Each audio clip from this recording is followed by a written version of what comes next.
dites que les entreprises peinent parfois à aller chercher la compétence. C'est quoi? Parce qu'elles eux-mêmes, les grandes entreprises ne réalisent pas toujours, si vous voulez, à quel point c'est un domaine dans lequel elles doivent investir, ou c'est précisément parce qu'en France, sur le territoire français, on manque de gens compétents pour justement sécuriser les entreprises comme ils se doivent sur le terrain du net ou du cyber?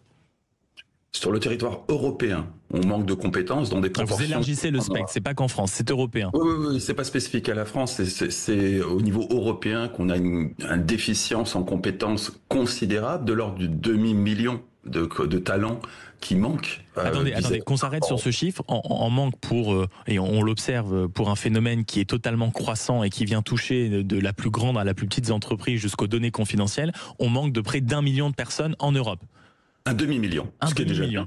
C'est énorme. Et ceci dit, ce chiffre date d'il y a au moins 3 ou 4 ans, donc ça doit être bien pire aujourd'hui. Donc peut-être que le million peut être atteint.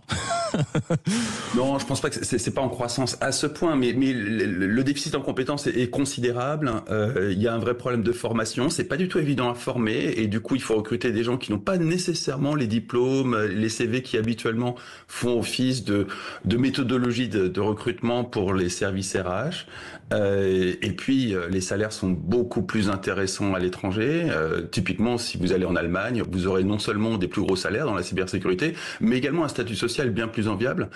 Et donc, on cumule les inconvénients. Et puis, encore une fois, on est entré dans une phase bien plus belliqueuse au niveau mondial par rapport à il y a 10 ans.